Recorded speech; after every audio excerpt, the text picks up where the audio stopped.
En esta segunda parte sobre el tema de puertas dimensionales, no sé si por falta de tiempo no llegaremos a analizar los textos bíblicos hoy, sino pasará a formar parte de la tercera, de la continuación. Pero vamos ya sin más a tratar un poco sobre el lado oscuro. Ya sabéis que en la primera parte también introducimos un poco sobre esta misma temática, qué opina el lado oscuro, quiero decir el sector no auténticamente cristiano precisamente, ¿no? Y con todo esto, ya sabéis que Hollywood también no se queda nunca atrás. Y no sé si recordáis, algunos de vosotros, que hubo una película en 1984 llamada El Experimento Filadelfia. La sinopsis de la película dice que en 1943 dos jóvenes oficiales de la Marina tomaron parte voluntariamente en un experimento militar altamente secreto que consistía en impedir que su barco fuera detectado por el radar enemigo. Un error imprevisible los trasladará al futuro, al año 1984.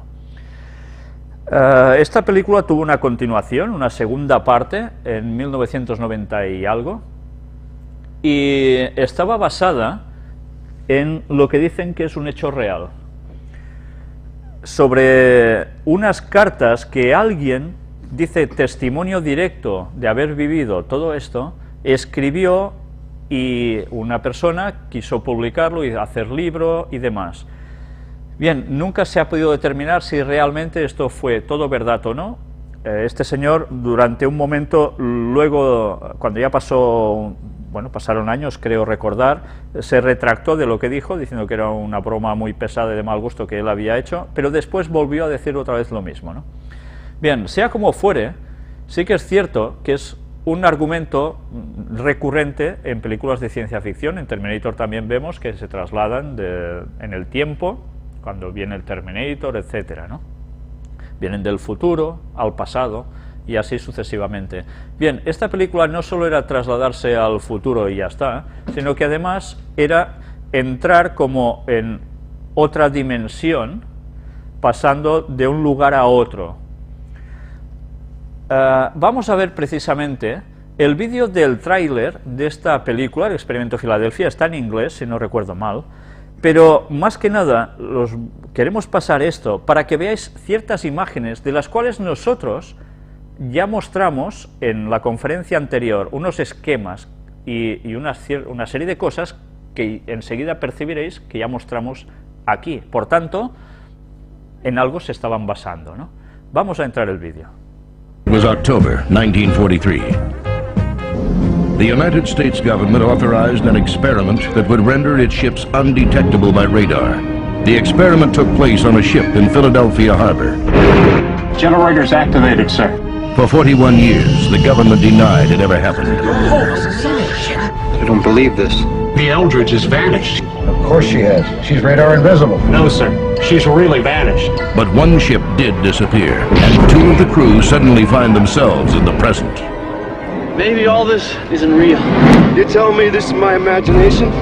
You think the Navy knows what they're doing? You saw the guys on the boat. This wasn't supposed to happen, Jimmy.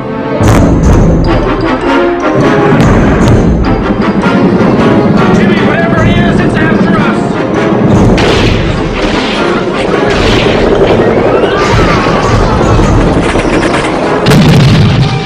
Michael Pere. Somehow we got moved in time. This time, it's not ours. 1943 was yesterday for me. Nancy Allen. What sort of experiment is it? Is it some kind of secret thing? Is that it? Well, all that stuff I told the doctors back there, you know, about time in 1943, do you believe it? I believe that you believe it.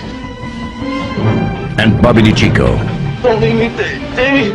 Can't go through this again.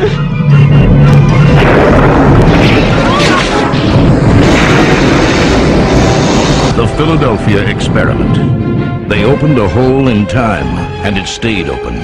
Good God, there it is.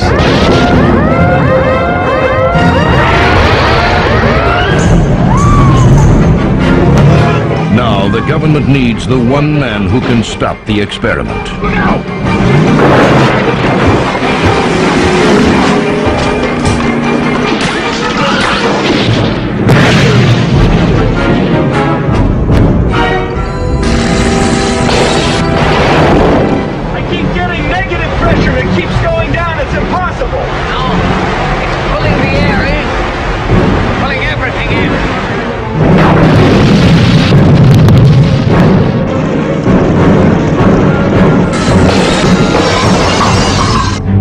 we can't stop it, but I believe that you can. He's lying, David. I wish to God I were. I gotta go. Now look, communication ceases when you enter the vortex. We won't be able to help you.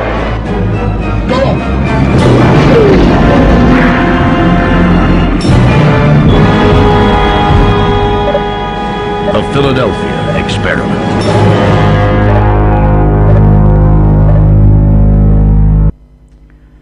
Ya habéis visto como en una escena aparece dentro de uno de los monitores, creo que hay 3 puestos, donde se ven precisamente ese conducto, esa forma que mostramos de lo que es un agujero de este tipo. Y después también hemos visto como ellos también hacen como si en el espacio se formara un agujero, ¿no?, por el cual ya veis que disparan y todo, en fin. Sencillamente utilizaban lo mismo de lo que hemos venido tratando. Hay otra película que no he podido conseguir, creo que era del actor Martin Sheen, donde también es un barco que se traslada de un lugar al otro en el tiempo, y cuando tienen que intervenir, que se dudan si hacen o no hacen intervención militar en cierto momento de la historia, luego boom, vuelven a entrar en ese agujero y boom, se vuelven otra vez hacia atrás, ¿no? Bien, ya vemos que es un tema recurrente y que verdaderamente llama mucho la atención. Hollywood no podía quedarse al margen de esto, evidentemente, viniendo de quien viene, ¿no? Aquí vemos también una página de las que yo personalmente siempre digo del sector ¿me entendéis, no? Del sector más de nuevas eras, más esotéricos en general, en el cual, mirad lo que aparece aquí. Ya veis que es una estrella de 6 puntas, pero mirad qué formas hay en medio. Es precisamente las mismas formas que nosotros mostramos ya en la anterior conferencia, ¿no? Ya veis, ellos ya asocian conceptos, que a cualquier otra persona profana en el tema esto le pasa totalmente desapercibido. Pues arriba también lo veis en la izquierda, el mismo símbolo dentro de este círculo. Si nosotros seguimos avanzando, vamos a ver también, aquí tenéis una película, 11-11-11, esto lo mostramos también en las conferencias del Gran Engaño, en una anterior conferencia, y mirad el argumento de todo esto. 11-11-11, terror y más terror para Darren Lynn Bousman. Se abre la última puerta y llegará el terror. Darren Lynn Bousman planea dirigir la película de terror 11-11-11, según informan desde Hit Vision. Se comenta que la trama está inspirada en la vida real, en la que se cree que la repetición de los números 11-11 tiene una gran importancia espiritual, al ser un enlace directo a los espíritus guardianes. El guión se centraría básicamente en 11 puertas existentes en el cielo, y como el 11 de noviembre de 2011, la última puerta se abrirá durante 49 minutos. Bueno, ya veis que esto ya tiene un tiempo, ¿eh? En declaraciones al medio, el cineasta declaró: con Saw y Repo mi carrera ha ido en la búsqueda de nuevas formas de asustar a la gente, y eso es lo mismo que quiero hacer con este proyecto, dijo Bousman, que continuó: queremos aprovechar este fenómeno y conferirle un propósito horrible. Bueno, pues no sé si era muy horrible o no, pero el caso es que ya veis, se basan en algo, en conceptos de puertas en el cielo, y concretamente 11. Vamos a ver un poco más, aquí tenéis portadas al respecto. 11-11, The Gate, la puerta. Aquí sigue explicando más cosas, sabéis que se hicieron otras películas, como 23, etcétera, de Jim Carrey. Vamos a seguir avanzando, porque hemos hablado ahora de puertas del cielo, ¿no? La Torre de Babel, esto supongo que os debe sonar un poco, bastante. ¿Qué era la Torre de Babel? Vamos a ver, recordando lo que sucedió según el relato bíblico referente a la Torre de Babel. Sabéis, la Torre de Babel, todos recordamos que hubo el diluvio, luego los sobrevivientes empezaron a multiplicarse, y lejos de esparcirse por sobre la tierra, se juntaron todos en una cierta localidad, de la cual después hablaremos, en la cual decidieron hacer una torre que les llevara hasta la cúspide al cielo, por si volvía a haber una inundación de diluvio, ¿no? Dios les había dicho que el mundo no volvería a ser destruido así, pero ellos a la suya. Y ya sabéis que precisamente dejaron de adorar a Dios y adoraban precisamente a Satanás. Y ya sabéis que Satanás, como siempre, ¿qué se ha dedicado a hacer? Pues a plagiar las cosas de Dios y torcerlas hacia su propósito. Les da un pequeño giro en el punto culminante y cambia radicalmente todo. Pues ellos construyeron una torre enorme en la cual Dios tuvo que intervenir. Y el relato, más o menos, supongo que ya lo conocéis, si no, id al libro de Génesis, allí lo encontraréis. Pero ahora vamos a ver qué nos escribe Ellen White en Patriarcas y Profetas. Vamos a leer estos trozos. Habla del Creador, a su Creador, y desechar las restricciones de su ley, tenían por constante molestia las enseñanzas y el ejemplo de sus piadosos compañeros. Se está refiriendo a los postdiluvianos, que aún tenían compañeros que eran creyentes fieles del verdadero Dios, pero que les estorbaban a ellos estas personas, con estos conceptos auténticamente de las cosas de Dios. Y después de un tiempo decidieron separarse de los que adoraban a Dios. Para lograr su fin, emigraron a la llanura de Sinar, que estaba a orillas del río Éufrates. Les atraían la hermosa ubicación y la fertilidad del terreno, y en esa llanura resolvieron establecerse. Decidieron construir allí una ciudad, y en ella una torre de tan estupenda altura que fuera la maravilla del mundo. Estas empresas fueron ideadas para impedir que la gente se esparciera en colonias. Dios había mandado a los hombres que se diseminaran por toda la tierra, que la poblaran y que se enseñoreasen de ella. Pero estos constructores de la Torre de Babel decidieron mantener su comunidad unida en un solo cuerpo y fundar una monarquía que a su tiempo abarcara toda la tierra. Paralelismo con el tiempo actual, ¿no es exactamente lo mismo? ¿El orden mundial? Pues bien, es lo mismo. Una creencia para todos. Así su ciudad se convertiría en la metrópoli de un imperio universal. Su gloria demandaría la admiración y el homenaje del mundo y haría célebres a sus fundadores. La magnífica torre, que debía alcanzar hasta los cielos, estaba destinada a ser algo así, como un monumento del poder y sabiduría de sus constructores, para perpetuar su fama hasta las últimas generaciones. Ya veis, constructores, fama, poder. ¿Os suena algo a la masonería esto? Ay, qué cosas, ¿eh? Los moradores de la llanura de Sinar no creyeron en el pacto de Dios, que prometía no traer otro diluvio sobre la tierra. Muchos de ellos negaban la existencia de Dios y atribuían el diluvio a la acción de causas naturales. Acababa de pasar hacía poco y nada, ni caso. Oh, no, esto es todo natural, cosas que pasan. El Dios, ¿qué dices? Otros creían en un ser supremo que había destruido el mundo antediluviano, y sus corazones, como el de Caín, se rebelaban contra él. O sea, aún y aceptándolo, no querían saber nada de Dios, se ponían en contra.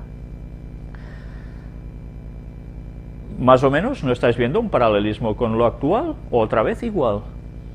Uno de sus fines, al construir la torre, fue el de alcanzar seguridad si ocurría otro diluvio. Creyeron que construyendo la torre hasta una altura mucho más elevada que la que habían alcanzado las aguas del diluvio, se hallarían fuera de toda posibilidad de peligro. Solo porque llegarían hasta un punto que, mira, aquí no llueve. Luego veremos que sí hay algo más aún que todo esto. Y al poder ascender a la región de las nubes, esperaban descubrir la causa del diluvio. Mientras iban subiendo, también irían viendo el panorama. Ah, mira, ha llovido por esto. Así la ciencia explicaría las cosas que suceden porque Dios hizo que sucedieran. Toda la empresa tenía por objeto exaltar aún más el orgullo de quienes la proyectaron, apartar de Dios las mentes de las generaciones futuras y llevarlas a la idolatría. No sé a mí qué me suena de todo esto. Adelantada la construcción de la torre, parte de ella fue habitada por los edificadores. Ya veis, si era grande, ¿eh? Mientras la torre se iba haciendo, había gente que estaba viviendo allí, edificadores. Otras secciones, magníficamente amuebladas y adornadas, las destinaron a sus ídolos.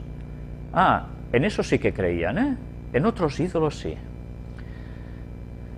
El pueblo se regocijaba en su éxito, loaba a dioses de oro y plata y se obstinaba contra el soberano del cielo y la tierra. De repente, la obra que había estado avanzando tan prósperamente fue interrumpida. Fueron enviados ángeles para anular los propósitos de los edificadores. La torre había alcanzado una gran altura y por ese motivo les era imposible a los trabajadores que estaban arriba comunicarse directamente con los de abajo. Por lo tanto, fueron colocados hombres en diferentes puntos para recibir y transmitir al siguiente las órdenes acerca del material que se necesitaba u otras instrucciones tocante a la obra. Bien, ya ves, hacían escalones entre ellos para pasarse las órdenes hasta el de arriba abajo, el de abajo arriba. Pásame el cemento, que se me acaba. Vale, Manolo, el cemento, pam, y así, uno detrás del otro. Evidentemente estos no tenían la tecnología de los antediluvianos. No tenían para avisarse, mira, esto tú, pásame esto y tal, y de otros modos más técnicos. No, estos no tenían nada a sus manos, solo inteligencia y habilidades. Pues vamos a ver cómo continúa toda esta historia. Al pasar los mensajes de uno a otro, el lenguaje se les confundía, de modo que pedían un material que no se necesitaba, y las instrucciones dadas eran a menudo contrarias a las recibidas. Esto produjo confusión y consternación. Toda la obra se detuvo. No había armonía ni cooperación. Los edificadores no podían explicarse aquellas extrañas equivocaciones entre ellos, y en su ira y desengaño se dirigían reproches unos a otros. ¿Qué te ha dicho esto? ¿Y tú por qué me traes lo otro? Y ya ni se entendían. Su unión terminó en lucha y en derramamiento de sangre. Madre mía. Como prueba del desagrado de Dios, cayeron rayos del cielo que destruyeron la parte superior de la torre y la derribaron. Se hizo sentir a los hombres que hay un Dios que reina en los cielos. Tuvieron que aprender a las malas. Y Dios tuvo que permitir que todo esto sucediera y confundirles las lenguas para que se fueran de allí y se esparcieran por toda la tierra. Si no, ellos hubiesen seguido allí en esa metrópoli y poco a poco sí se hubiesen ido expandiendo, haciendo un gran reino con una sede central en Babel. Luego hablaremos de Babel, de aquí un momentito. Pero ya veis, ellos buscaban un refugio arriba en la cúspide, algo para sobrevivir. Ahora hablemos sobre Jacob en Betel. Los que habéis seguido las conferencias y habéis visto todo lo presentado referente al Arca de la Alianza, estuvimos hablando sobre Ron Wyatt, el descubridor del Arca de la Alianza, y cómo él hablaba también de que allí cerca estaba Betel, a unos metros más allá. Recordemos qué le pasó a Jacob, que luego fue cambiado su nombre por Israel, en Betel. Miremos este apartado. El relato bíblico, ya sabéis que explica que él pasó por muchas hazañas, muchas peripecias, y llega un momento en que está en una zona y tiene un sueño en Betel. Vamos a ver qué sucede con todo esto. Cansado de su viaje, el peregrino se acostó en el suelo, con una piedra por cabecera. Mientras dormía, vio una escalera, clara y reluciente, que estaba apoyada en tierra y su cabeza tocaba en el cielo. Se relata en Génesis 28 este acontecimiento. Por esta escalera subían y bajaban ángeles. En lo alto de ella estaba el Señor de la Gloria, y su voz se oyó desde los cielos. Yo soy Jehová, el Dios de Abraham tu padre, y el Dios de Isaac. La tierra en que estaba acostado como desterrado y fugitivo, le fue prometida a él y a sus descendientes al asegurársele: todas las familias de la tierra serán benditas en ti y en tu simiente. Esta promesa había sido dada a Abraham y a Isaac, y ahora fue repetida a Jacob. Luego, en atención especial a su actual soledad y tribulación, fueron pronunciadas las palabras de consuelo y estímulo. He aquí yo estoy contigo, y te guardaré por donde quiera que fueres, y te volveré a esta tierra, porque no te dejaré hasta tanto que haya hecho lo que te he dicho. Le dice que sí, que iría a otros lugares, pero luego lo volvería a esa tierra, allí mismo, en la zona de Betel. El Señor conocía las malas influencias que rodearían a Jacob y los peligros a que estaría expuesto. En su misericordia, abrió el futuro ante el arrepentido fugitivo para que comprendiese la intención divina a su respecto y a fin de que estuviese preparado para resistir las tentaciones que necesariamente sufriría cuando se encontrase solo entre idólatras e intrigantes. Tendría entonces siempre presente la alta norma que debía aspirar, y el saber que por su medio se cumpliría el propósito de Dios le incitaría constantemente a la fidelidad. En esta visión, el plan de la redención le fue revelado a Jacob, no del todo, sino hasta donde le era esencial en aquel momento. La escalera mística que se le mostró en su sueño fue la misma a la cual se refirió Cristo en su conversación con Natanael. Dijo el Señor: «De aquí adelante veréis el cielo abierto y los ángeles de Dios que suben y descienden sobre el Hijo del Hombre». Palabras registradas de Jesús en Juan 1:51. Ya veis, Jesús dice: veréis el cielo abierto y los ángeles de Dios que suben y descienden sobre el Hijo del Hombre. Y Jacob, ¿qué vio? Una escalera puesta su firme base en el suelo, pero que empalmaba, enlazaba directamente, ¿dónde? En el cielo. Y los ángeles subían y bajaban. La escalera mística quiere decir que es místico, que es algo no real, o quiere decir, como luego veremos también, de que Cristo simbolizaba esa escalera entre la unión entre el cielo y la tierra. Las dos cosas, una no tira por suelo la otra, y veremos si eso es así o no. Hasta el tiempo de la rebelión del hombre contra el gobierno divino, había existido libre comunión entre Dios y el hombre, pero el pecado de Adán y Eva separó la tierra del cielo, de manera que el hombre no podía ya comunicarse con su Hacedor. Sin embargo, no se dejó al mundo en solitaria desesperación. La escalera representa a Jesús, el medio señalado para comunicarnos con el cielo. Si no hubiese salvado por sus méritos el abismo producido por el pecado, los ángeles ministradores no habrían podido tratar con el hombre caído. Cristo une el hombre débil y desamparado con la fuente del poder infinito. Ya veis el paralelismo entre una cosa y otra. Todo esto se le reveló a Jacob en su sueño. Aunque su mente comprendió enseguida una parte de la revelación, sus grandes y misteriosas verdades fueron el estudio de toda su vida y las fue comprendiendo cada vez mejor. Jacob se despertó de su sueño en el profundo silencio de la noche. Las relucientes figuras de su visión se habían desvanecido. Sus ojos no veían ahora más que los contornos oscuros de las colinas solitarias y sobre ellas el cielo estrellado. Pero experimentaba un solemne sentimiento de que Dios estaba con él. Una presencia invisible llenaba la soledad. Mirad qué dice Jacob ahora.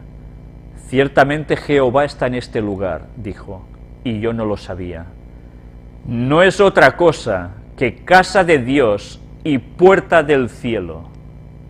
Ese lugar es casa de Dios y puerta del cielo. ¿Lo estaba diciendo metafóricamente? ¿O realmente lo estaba diciendo literalmente? Ya iremos viendo todo esto aún más.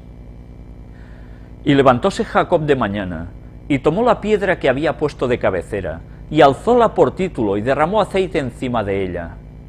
Siguiendo la costumbre de conmemorar los acontecimientos de importancia, Jacob erigió un monumento a la misericordia de Dios, para que siempre que pasara por aquel camino, pudiese detenerse en ese lugar sagrado para adorar al Señor. Era un lugar sagrado.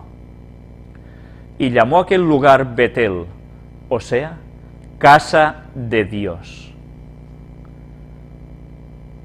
Jacob es clarísimo, y la Biblia también. Ese lugar era casa de Dios. No hubiese sido casa de Dios si solo se aparece una vez y ya está. Hubiese sido una cuestión de paso, no una casa. Una casa es un lugar en concreto, una residencia. Ahora hablaremos sobre arqueología e historia. Y apoyándonos en lo que hemos visto hasta ahora, vamos a ver qué nos pone el diccionario enciclopédico, que tenéis aquí en imagen, referente a la Torre de Babel. Monumento levantado a orillas del Éufrates por los descendientes de Noé para escalar el cielo, por lo cual Dios les castigó con la confusión de lenguas.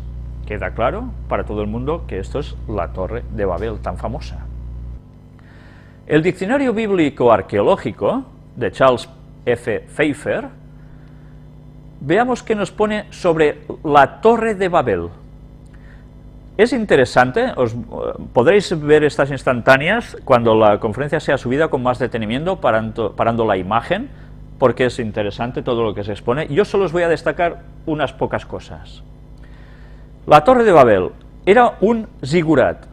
Sabéis que es esa forma piramidal, pero con escalones, en la cual arriba se adoraba a un dios, a una divinidad, se hacían sacrificios, etcétera, etcétera. Bien, aquí nos dice, el zigurat era conocido como Etemen Anki, la casa de la plataforma de terraza de cielo y tierra. Era una casa de plataforma de terraza de cielo y tierra, un lugar muy concreto. Vamos a ver qué más nos dice. En la cima de la torre había un templo. De esta manera ellos esperaban acercarse a su Dios y conseguir su favor. Es lo que creen que había allí. Ahora ya no hablamos solo de lo que es Babel, sino lo que fue posteriormente ya Babilonia.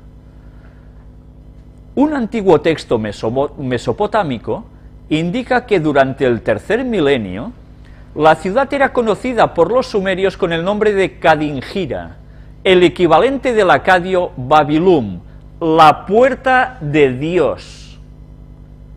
¿Cómo? ¿La puerta de Dios? ¿Por qué? ¿Una puerta para qué sirve? Para traspasarla, ¿no? Una puerta es lo que se pone entre una división, entre un lugar y otro, se abre una puerta, se cruza y has pasado al otro umbral.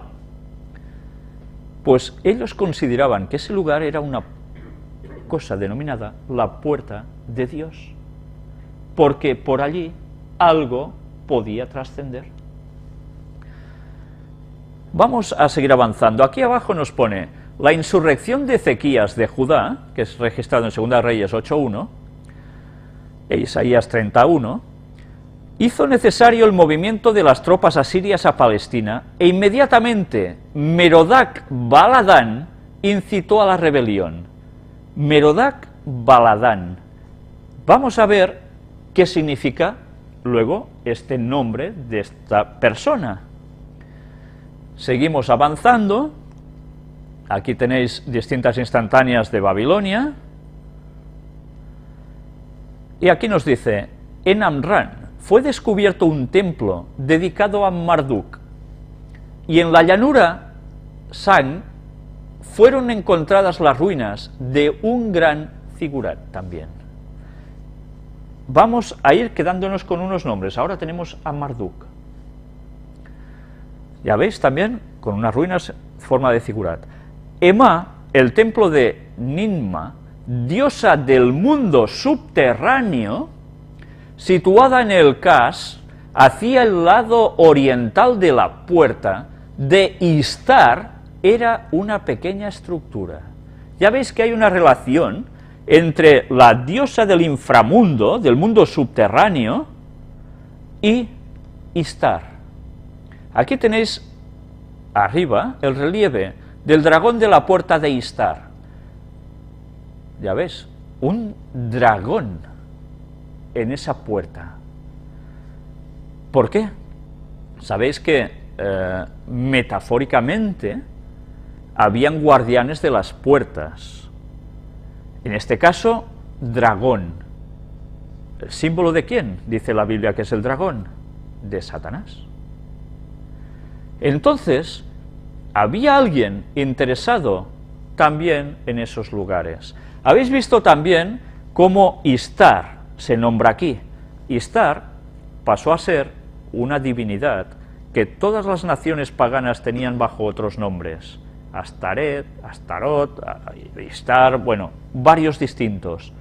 Todos son los que finalmente desembocaron en un culto, bueno, no finalmente no, porque ya se estaba haciendo desde un principio, así de mal, se invocaba a una divinidad, que era mujer, de la cual nosotros ya hemos venido hablando en las conferencias, que era la simbología de Satanás, y que cuando Satanás se aparece como virgen, es él. No es la Virgen María muerta que intercede por nadie, sino que es Satanás mismo. Ahora que tenemos esa configuración hecha de esos personajes, y que, bueno, ya de paso se ha dicho, el culto a la Virgen María, hoy no os he puesto la noticia para no extenderme más en la conferencia anterior, sacada de Zenit, explican el culto a la Virgen María. Intentan demostrar que los primeros cristianos ya ambiguamente querían el culto a la Virgen, pero ellos mismos con los escritos se nota verdaderamente que ellos no querían adorar a la Virgen, sino que la respetaban y ya está. Ellos intentan decir que sí.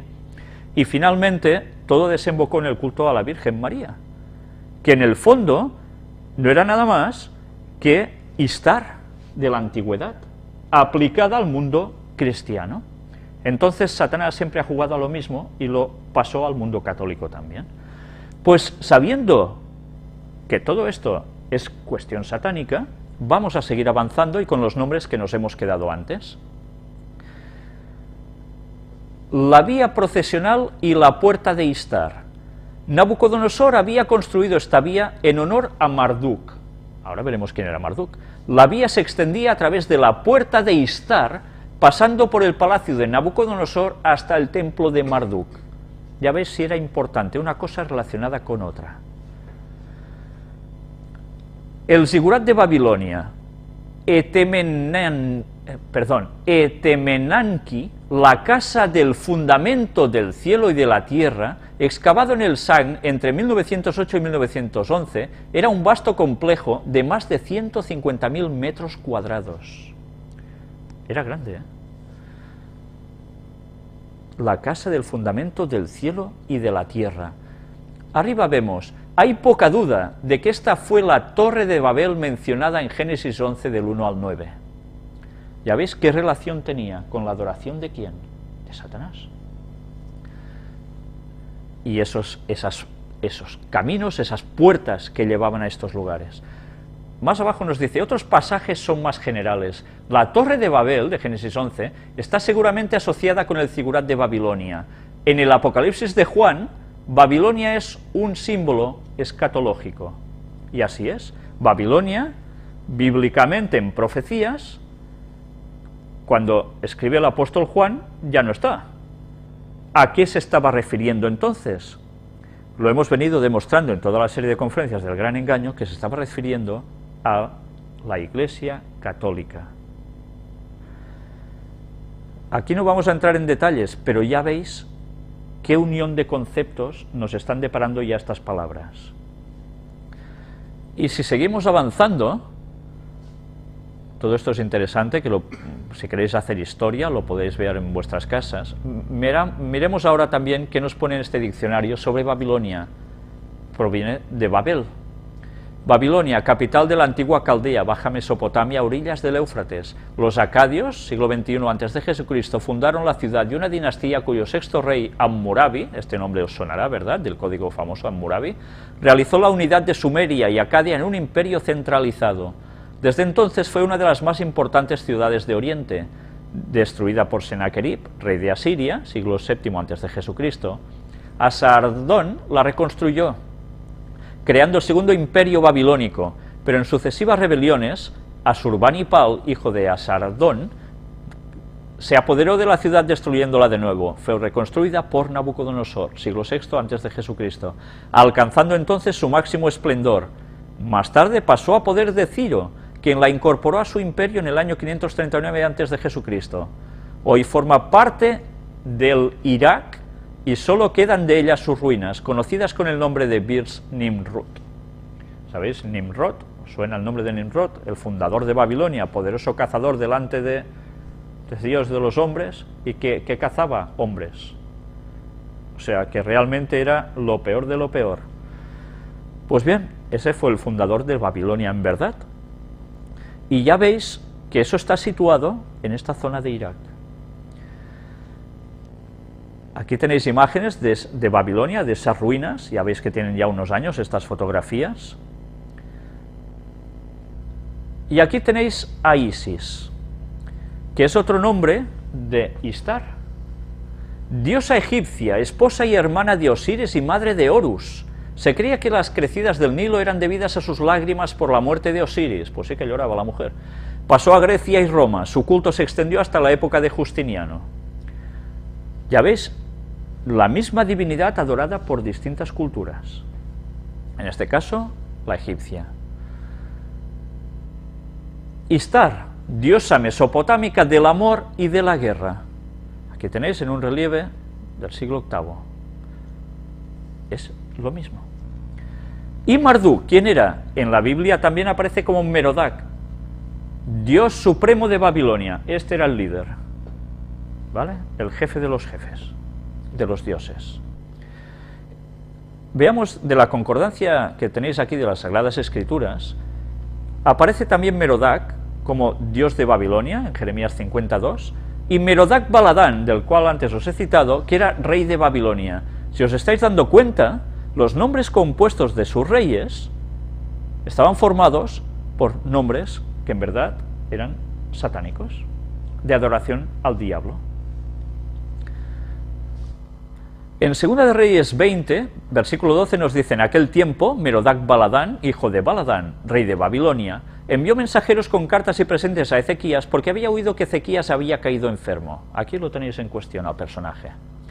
En Isaías 39:1 nos dice: en aquel tiempo, Merodach Baladán, hijo de Baladán, rey de Babilonia, envió cartas y presentes a Ezequías porque supo que había estado enfermo y que había convalecido. ¿Veis? Aparece 2 veces. Pero mirad aquí también, en Jeremías 52, nos dice: anunciad en las naciones y haced saber, levantad también bandera, publicad y no encubráis, decid, tomada es Babilonia, Bel es confundido, deshecho es Merodach, destruidas son sus esculturas, quebrados son sus ídolos. Todos son nombres de esta misma divinidad, Satanás, en definitiva. Diccionario Bíblico Arqueológico, una vez más.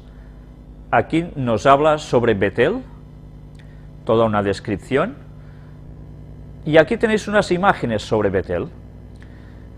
Alguien que estuvo en esa zona hizo una compilación, es un presbítero, si no recuerdo mal, y nos hace una descripción de cómo estaba toda esa zona de allí, ya lo veis. Aquí narra: tomamos un autobús árabe para poder llegar a Betel, y al llegar a ella pudimos observar que la Betel antigua se encuentra hoy sobre casas modernas. Tuvimos que atravesar la ciudad, algunos alumnos desde sus aulas nos saludaban con el clásico "Hello my friend" o "Sabaler", lo mismo de la gente que pasaba sus labores cotidianas, pastores, amas de casa o hombres que por simple curiosidad se acercaban a nosotros. Pudimos llegar a las ruinas que datan del Calcolítico, ya veis, unas ruinas súper antiguas.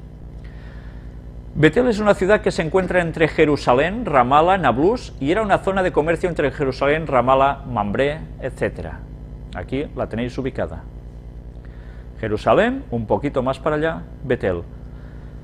Ya vimos en la anterior parte cómo precisamente todo formaba parte de un mismo monte, el monte Moria.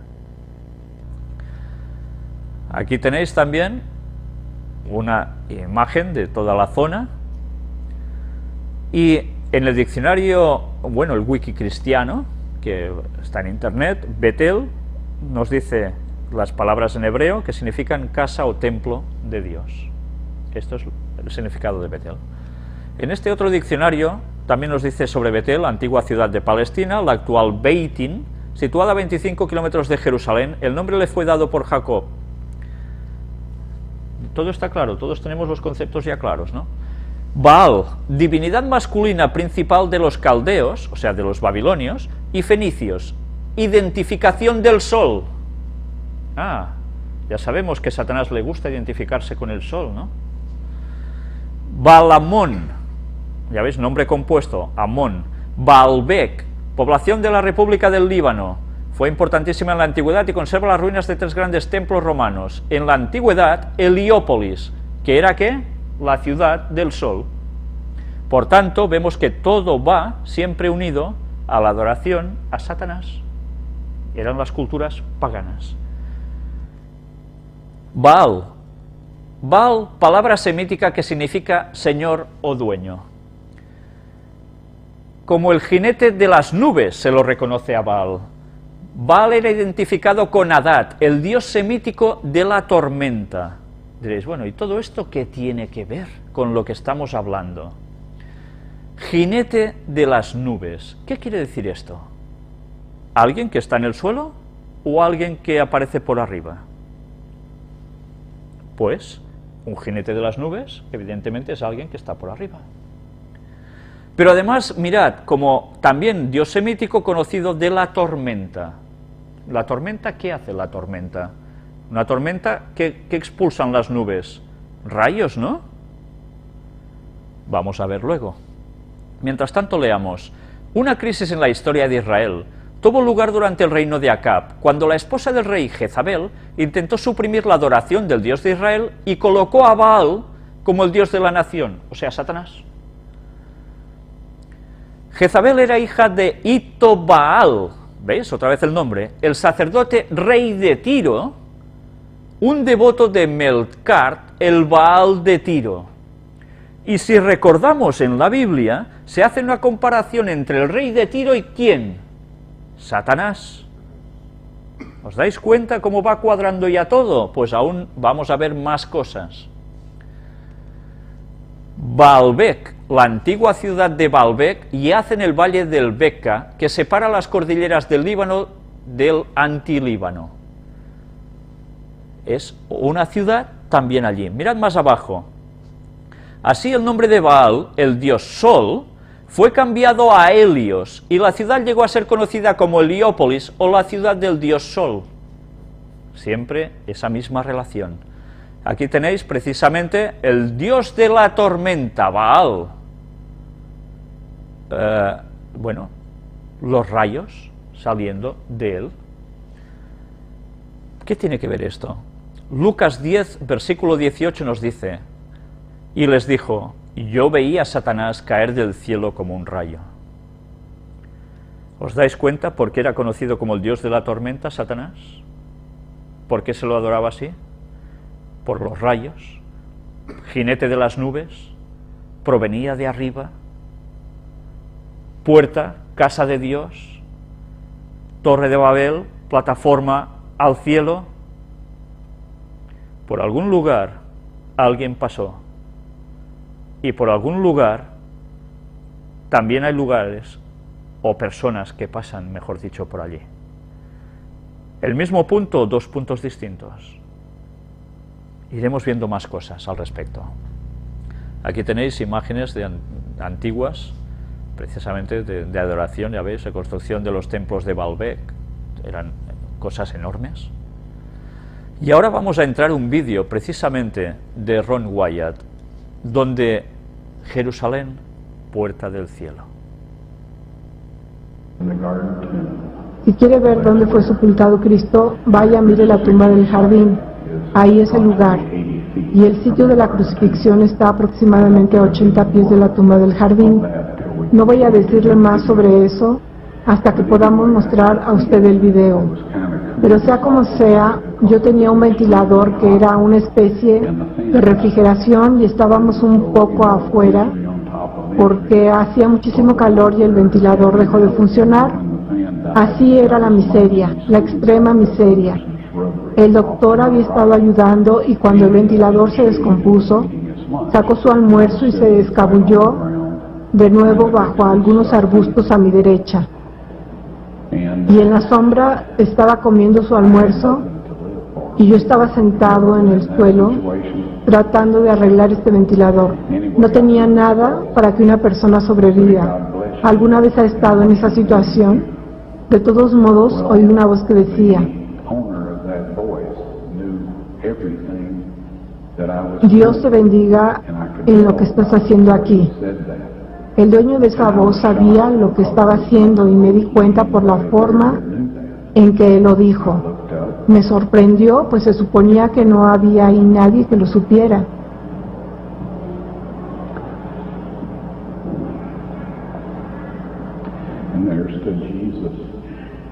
Y levanté la vista, y allí de pie estaba Jesús.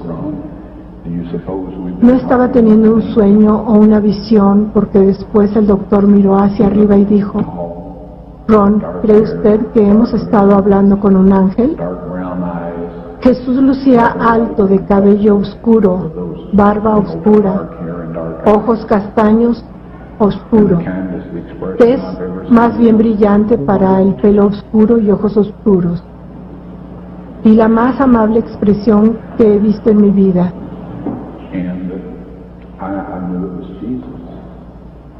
Y yo supe que era Jesús. Pero soy un investigador y pensé, voy a hacer algunas preguntas para estar seguro. Así que le dije, Señor, ¿tú vives por aquí? Y él dijo, no. El traje que llevaba era un poco similar a los que los árabes usan hoy en día. No exactamente, porque la ropa era tejida a mano, no tejida a máquina como la de hoy. Y de cualquier forma, él dijo, no. Y entonces le dije, ¿es usted un turista? Y él dijo, no. No sabía qué más preguntarle, así que solo me senté ahí y le miré. Y entonces él dijo, estoy de camino desde Sudáfrica a la Nueva Jerusalén.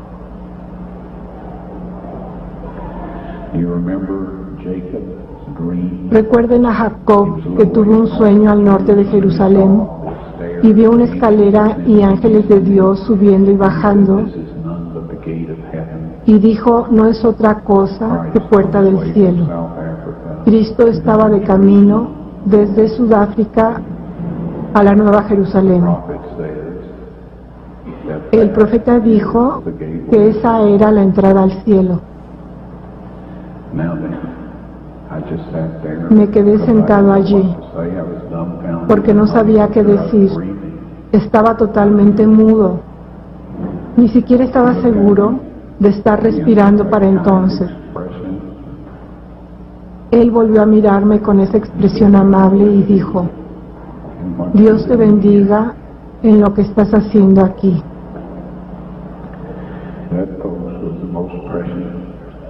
Ese, amigos, fue el más precioso momento de todo esto y el momento más preciado de toda mi vida.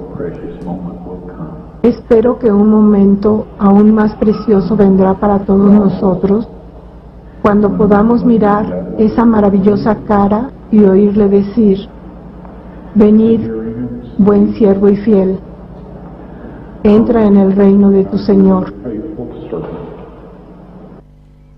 Es donde eso tuvo lugar. Y esta tumba justo aquí es la verdadera de donde Él resucitó.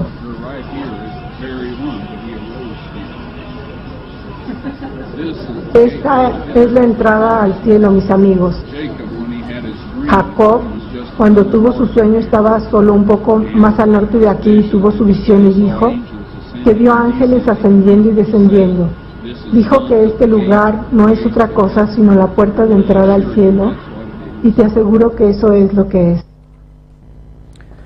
Habéis visto, hemos recordado una vez más las palabras de Ron Wyatt refiriéndose a su encuentro que tuvo con Jesús, y precisamente en una zona, la zona donde está ubicada el Arca de la Alianza. Él hace referencia también a Betel, que estaba a unos metros más allá de ese lugar. Hace referencia al episodio de Jacob con la escalera mística, pero da por sentado 30 años atrás que ese lugar es la puerta del cielo.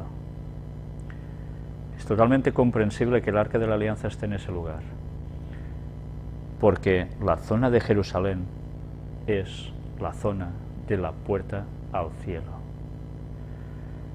Iremos haciendo un análisis de textos bíblicos, no sé si todos, alguno me habrá quedado fuera, luego añadiré otros intercalándolo con otra información que iré mostrando, si Dios quiere, pero vamos a analizar todos los textos bíblicos que hasta ahora nos daba la sensación que sencillamente eran casi como metáforas, y que nos vamos a dar cuenta de que por metáfora que nos queramos ver o que hemos visto hasta ahora, nos quedamos realmente cortos. Hay una literalidad en muchos textos. Y veremos cómo Ron ya sabía hace 30 años atrás que estas puertas de conexión entre el cielo y la tierra existen. Si os habéis dado cuenta, hemos hablado de Babel. En Babel no era Dios el conducto el que iba a entrar por allí. La adoración era de otro que cayó como un rayo. Y ellos consideraban que eso era una puerta al cielo. No sabemos si realmente Satanás bajó por ese lado. Pero la puerta auténtica del cielo, donde hay la conexión directa entre el trono de Dios y la tierra, está en Jerusalén, en el monte Moria, en toda la zona de Betel. Veremos por los textos y llegaremos a comprender la importancia de ese lugar, de por qué el arca sigue estando allí y de por qué la Nueva Jerusalén va a descender precisamente en esa zona, porque es el conducto directo entre el cielo y la tierra. Y además vamos a sacar alguna explicación, además espiritual, al respecto, que vale la pena también. Vamos a dejar la conferencia aquí. Ahora yo creo que viene la parte más interesante para cualquier cristiano que aprecie su Biblia, porque el análisis va a ser de muchos textos distintos, pero nos va a dar una fuerza, nos va a transmitir una fuerza de significado los textos como jamás habíamos visto. Lo dejaremos para la próxima conferencia, si Dios quiere, que va a ser la tercera parte y que no va a ser la última. Habrá una cuarta seguro, donde analizaremos también citas del espíritu de profecía de Ellen White al respecto, intercalándolo con textos bíblicos también, que nos van a dar aún más luz de todo este tema, que es realmente impresionante, y podremos contrarrestar lo que Satanás ha estado jugando siempre y ha introducido en las creencias del mundo esotérico, del mundo místico, etcétera, etcétera, para apartar a la gente del verdadero conocimiento de Dios, pero basándose en hechos reales, en hechos correctos. Dios nos ayude a poder discernir siempre entre la verdad y el error, porque el filo a veces es casi imperceptible. Bien, quiero daros las gracias hasta aquí por haber seguido esta conferencia y os remito, si Dios quiere, al próximo sábado, donde trataremos con mucha profundidad todos estos textos. Gracias y que Dios os bendiga.